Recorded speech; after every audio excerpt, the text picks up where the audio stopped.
23 SEO Trends in 2021, the ultimate guide in Australia.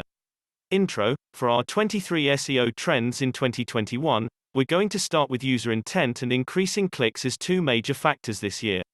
Did you know that you can increase clicks to your website by actually earning them from Google without ranking higher? It's one of the least well-known facts and one of the best things about search engine optimization. Essentially, you don't have to rank higher up on SERP's search engine results pages to get more traffic if you can get more clicks from the rankings you already have. Here are some specific CTR, click-through rate, strategies for increasing the number of clicks you earn without increasing rankings. 1. Focus on user intent. Let's start with user intent and search intent, and why they're so vital in 2021. User intent and their search behavior is constantly changing, especially after 2020 and the onset of COVID, when so much rapidly changed online. Google, at its very heart, is somewhere millions and millions of users go when they want an answer to their query or to learn more about something. Understanding the reasons why people search and helping them by serving up hyper-relevant content that fully answers their queries is what SEO is about. Here are some examples of how to structure this. Content that surpasses the user's needs and wants, rather than content that focuses purely on your company and your products. A fast-loading website that renders well and is quick to stabilize. Making it easy for users to find your content and not having to spend money with you, i.e. removing forced pop-ups and registrations, etc. This really is one of the top 23 SEO trends in 2021. 2. Customer data, retention and lifetime value. After the year that was, businesses will have less money to spend and will need to concentrate much more on customer retention and increasing customer lifetime value. Your content must answer the questions and needs your customers are searching for, and you need to show up for those terms. Traditional keyword research has changed massively.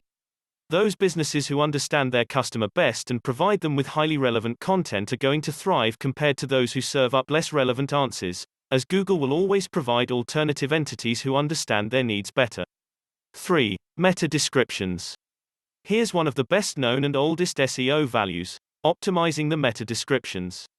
It really is old school SEO.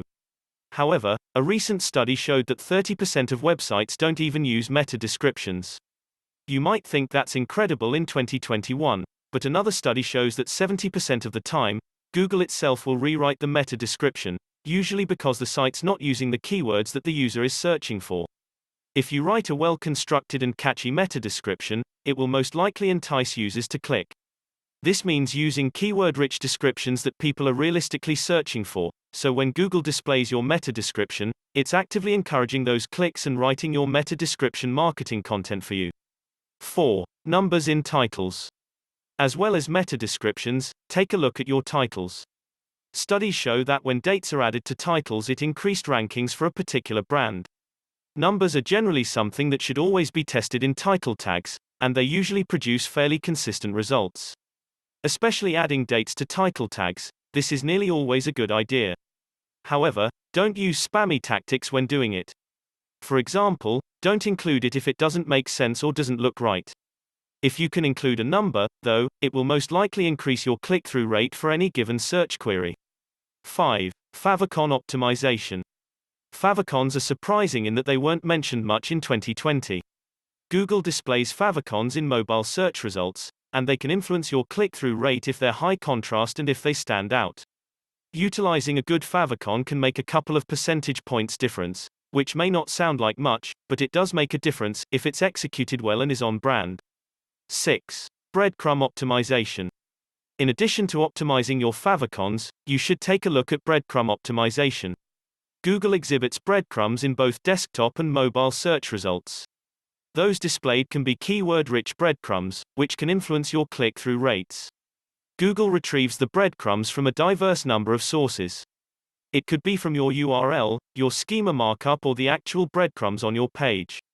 What is important to do is to make sure Google is displaying the breadcrumbs that you want them to display, using your chosen, and heavily researched, keywords. One of the best ways to do this is to ensure you have breadcrumbs physically on your web page with links and that you're using schema markup. In principle, it should ideally match your URL structure, but it doesn't necessarily have to. 7. Title boilerplate. Have you considered doing a boilerplate audit for your title tags? What is boilerplate? Boilerplate simply means standardized, non-unique sections of text within, in this case, the title tag that are used repeatedly. This often includes things like categories, product categories, author tags and taglines. If you test your title tags with and without the generic repetitive content, you may well find that you actually get more clicks and higher rankings when it's removed. Essentially, you want your titles to be standalone and provide really unique value. So, why not experiment with your boilerplate and see if removing it actually increases your rankings? By removing the boilerplate, however, it won't always win out. Sometimes you need it in there. But carry out the test to find out. 8. FAQs and how-to schema. The next tip is to do with schema, specifically FAQs and how-to schema. Google was being generous to SEO pros when they introduced these in SERPs. FAQs schema allows you a great deal of SERP's real estate. Now, you can't always win this prime real estate, and you can't always win the how-to schema, but when it does go your way, it can certainly encourage or influence people to click on your result. For best results, you should expand on your FAQs schemas. Although, it isn't appropriate for every page, just to be clear. You want to make sure that you actually have those specific FAQs on your pages. This is one way that you can increase clicks without increasing your actual Google ranking. Now we'll move on to on-page SEO and content in our 23 SEO tips in 2021. 9. Relaunch top content. For this tip, you should consider relaunching your top content. Content can go stale after a couple of years, so we write and post fresh content. You have a blog, you launch it, and you share it across various social media platforms. The majority of website owners forget about it after that. So, ideally, you should go back and look at your top content over the past 3 to 5 years and see what you can relaunch by updating it. Here's a top tip. Keep it on the same URL. In some instances, you might see gains of 500% to 1000% just by relaunching some of your old content with a few updates. Why not think about doing a relaunch audit in 2021? 10. Increase internal linking. When they need to quickly increase rankings for clients, many of the top SEO agencies generally work on only a couple of key levers that they know are going to move the dial in the quickest way. First of all, title tags and meta descriptions. What will get their clients more clicks, plus the second lever being to increase their internal linking. We all know that you can increase internal links on your client's site, so there are almost certainly a few opportunities there that you haven't exploited yet. For the next couple of points and tips, let's go over a couple of easy ways to do this without the need to create too much work. 11. Refresh old content with new internal links. Carrying on from number 8, you should go back and refresh your old content with new links. Numerous people often miss out this step time and time again.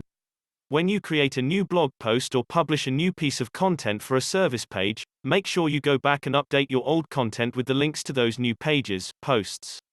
When you're researching the top keywords that you want to rank for, and going to Google Search Console or checking keyword research tools such as SEMrush to see what other pages on your site rank for that keyword, you should then add links from the new content to those pages. When this is done, it will nearly always lower the bounce rate. So, you're not only adding relevance by updating your old page with fresh content and new links, you're adding links to your new content. 12. Remove any unnecessary links. It's really important that you remove any unnecessary links from your content. Ask yourself, do you really need a link to your About page on every single page of your website? Do you need a link to your contact form on every page of your website? In most cases, the answer is no. Sometimes you do need them, but if you remove any unnecessary links, you can pass more link equity through the links that actually count, and those type of links are a major Google ranking signal. 13. Mobile link parity audit. What is a mobile link parity audit? Good question. It's ensuring that the links on your mobile site are the same as the links on your desktop site. Why is that important? Over the last few years, Google has moved to a mobile-first index, as many of you will know, meaning that what they see on your mobile site is essentially the only version of your website. Your mobile site is the most important version to Google. With the majority of sites, there's a desktop site, which then gets shrunk down to their mobile site and there are missing links. Often, they get rid of header navigation, footer links and other links like that. Studies have shown that the average desktop page features around 61 links and the average mobile page has 54 links. What this tells us is that on the web as a whole there are 7 fewer links on mobile pages than desktop pages. This equates to a lot of link equity simply being lost. So, perform a study or audit on your own website. Ensure that your site has mobile link parity between your desktop and your mobile site so you're not missing out on that critical link equity. 14. Take the time to create long-form content. You really should invest in long-form content. Although content length is not a ranking factor on its own, it can outperform some of your competitors on occasion and should be part of your overall content strategy anyway. It is worth saying at this point that short-form content can also rank perfectly well. It essentially comes down to an indirect attribute. Long-form content does consistently, over and over again, backed up by numerous studies. Long-form content earns more links and shares. The length does indeed vary and is linked heavily to the industry that either you or your client is in.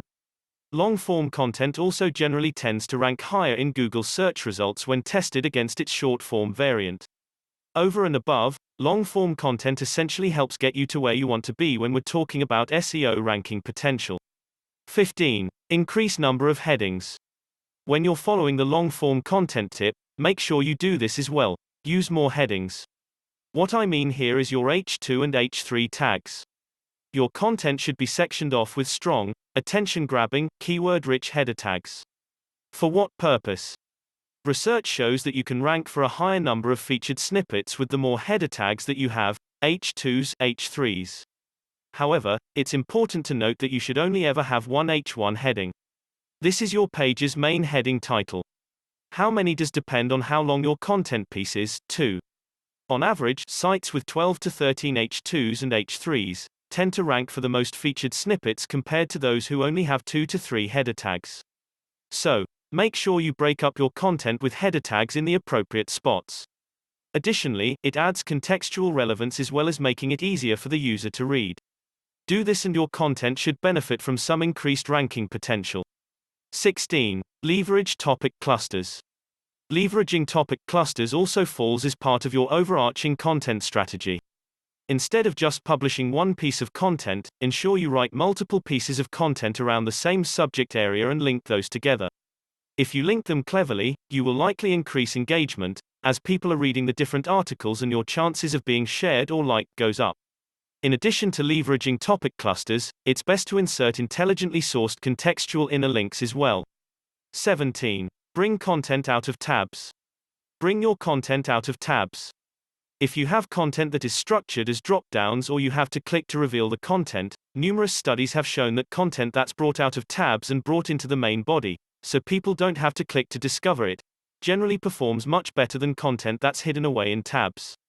To clarify, Google doesn't likely penalize you if your content is in tabs. They're able to index and rank it perfectly well. However, I believe that users are more often than not more engaged with content when it's not hidden in tabs, and it's likely that some of those signals help those pages rank slightly higher. We'll now move to technical SEO for our 23 SEO tips in 2021-18. Core Web Vitals. 2021 is the year to look into Core Web Vitals. It's been on Google's radar for some time now. Core Web Vitals are a set of specific factors that Google considers critical in a web page's user experience. Core Web Vitals are formed of 3 specific page speed and user interaction measurements: largest contentful paint, LCP, first input delay, FID, and cumulative layout shift, CLS. Essentially, Core Web Vitals are a subset of factors that help to make up some of Google's page experience score. This is Google's method of analyzing your page's overall UX design. This will become an actual ranking factor very soon. Generally speaking, what we're talking about is site loading speed, visual stability, and delivering a great page experience to the user. Some of these things are very technical, but Google and others have some tools to try to help you work out how your website stacks up. 19. Limit sitemaps to 10,000. With your sitemaps, you're allowed to have up to 50,000 URLs per sitemap. It's a common question for many SEO pros. How many URLs are you meant to have per sitemap? With using all 50,000, if you have a large site and you have indexing issues, try to limit your sitemaps more to 10,000 URLs instead. There is evidence out there that using smaller sitemaps by compressing them into a limited set of URLs can actually improve their crawlability. Breaking it down, it's as though Google is more likely to prioritize those URLs somehow. Research tends to support this. You're also going to see much richer data within Google Search Console if you do this. Then you can see what is being indexed and what's not. 20. Leverage dynamic sitemaps. As well as limiting your sitemaps, leverage dynamic sitemaps. What a dynamic sitemap is one that changes based on what you would like Google to crawl. That means, if you have a large cluster of URLs that you want Google to crawl, place the highest priority URLs in their own individual sitemap grouping. It's a good idea to limit this to 1,000 URLs maximum, though. When Google has crawled and indexed those, you should remove them and add in any high-priority URLs that you want Google to find. Make sure you keep the sitemap compact, and actively tell Google that those are the URLs that you want them to pay close attention to. This takes us to link building for our 23 SEO tips in 2021. 21. Passive link acquisition. Within the greater realm of link building, we have passive link acquisition. Passive link building is where you're creating content that passively earns links, as users discover that content in SERPs. This avoids having to outreach to people for your link building requirements. It also means that when users find it and when bloggers find it, they inherently want to link to it. You can achieve this by creating the type of content that relevant subject matter bloggers and web creators are seeking. In general terms, this covers data, guides, definitions, how-tos, and possible FAQs across various mediums. That kind of content tends to earn a higher number of links as users more frequently search for answers to very specific questions. Passive link building is one of the most sustainable ways to earn links in the long run. 22. Link intersecting at page level. Tip number 20 is about link intersection at page level. When the time comes to reach out to others for your link building, you want to target the best outreach to those pages that are most likely going to link to you. For some years, SEO pros have conducted link building exercises by finding sites that link to your competitors but not to you. You can narrow this down further by locating web pages that link to at least 2 other competitors but not to you. This typically means that those pages are resource pages, if they're linking to multiple competitors but not to your site, and more likely to link to you when asked. 23. Be the last click. What does that entail? To be the last click. If your users are happy with what you've served them up content-wise, then they're unlikely to need to go anywhere else for that answer afterwards. Ideally, you want to be that first click that users make, but you also want to be the last click. Meaning they've found what they're looking for. Engagement and user satisfaction are right at the top of the ranking signals. That should always be the main goal when you create any new content. Essentially, that's what SEO is all about. Users type, or say, a query, and you serve up the best response at the precise moment they're searching for it. If you can be the final click in their search journey, you're almost certainly going to augment your rankings, win more targeted traffic and increase your click-through rates while slashing your bounce rates.